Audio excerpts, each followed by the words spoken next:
City India news, महाराष्ट्रातील लोकप्रिय news channel.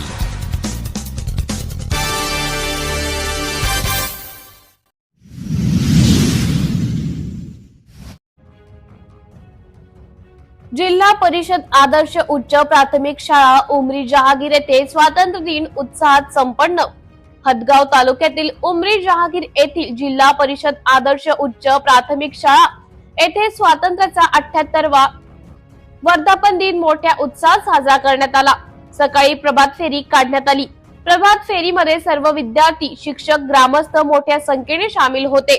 स्वातंत्र्य दिनानिमित्त ग्रामपंचायत कार्यालय येथे गावचे सरपंच सौ संध्याताई सदाशिव अमृते यांच्या हस्ते ध्वजारोहण करण्यात आले।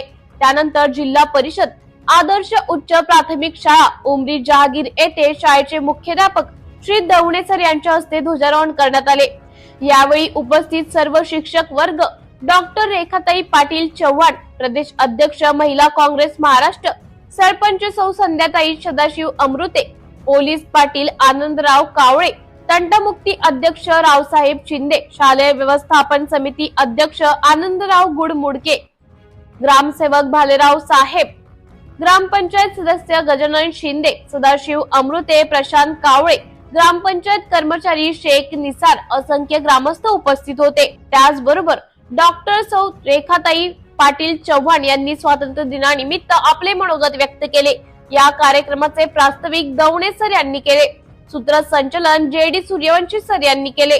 कार्यक्रम यशस्वी करण्यासाठी शाळेतील शिक्षक व शालेय व्यवस्थापन समिती अध्यक्ष सदस्य यांनी सहकार्य केले। सिटी इंडिया न्यूज साठी प्रतिनिधी शिवाजी खुणे, हदगाव। चरणी या ठिकाणी आपल्याला सर्व विभूतींचं मी दर्शन घेऊन या ठिकाणी शाळेमध्ये पाऊल ठेवलं।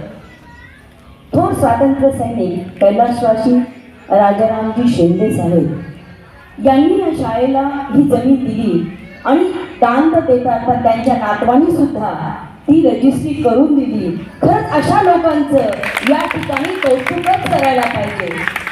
शाळेला जमीन दान देणं याच्यासारखं दुसरं कुठलं पुण्य नाही। या ठिकाणी या नगरीच्या प्रथम नागरिक संध्याताई, ज्या सरांचं मी आल्यापासून जे ऐकतेय, मुख्याध्यापक दवणे सर, सर्व ग्रामपंचायतचे सदस्य, उपसरपंच, पोलीस पाटील, तंटामुक्ती अध्यक्ष आणि गावाच्या जीवनदायिनी असणाऱ्या माझ्या आशा वर्कर, अंगणवाडी सेविका, मदतनीस आणि ह्या सर्व,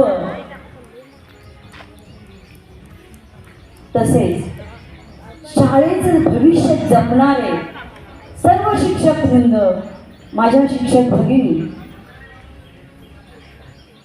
एवढं सुंदर अशी शाळा मला नव्हतं माहिती। पहिल्यांदा मी या शाळेत आले किंवा आल्याला पाहिलं की उजव्या हाताला ज्या महाविभूतींचं मोठं योगदान आहे तिथे सगळे नतमस्तक झाले।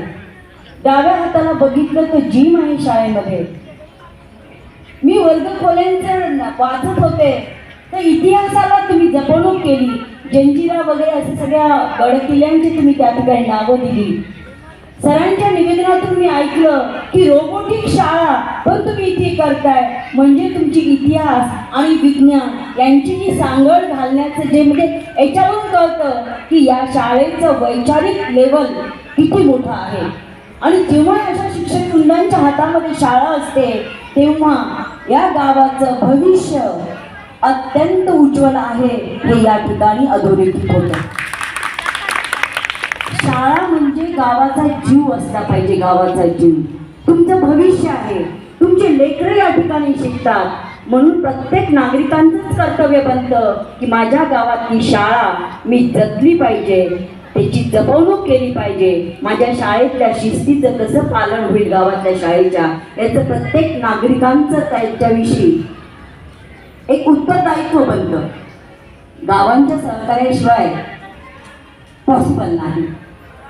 आज आपण बघतो की कित्येक जिल्हा परिषद शाळा बंद होत आहे, पण जर तुमची शाळा पाहिल्यानंतर वाटलं की अरे अशी शाळा असेल तर माझ्या हदगाव तालुक्यात, हिमायत तालुक्यात लेकरांचं भविष्य निश्चित उज्ज्वल आहे।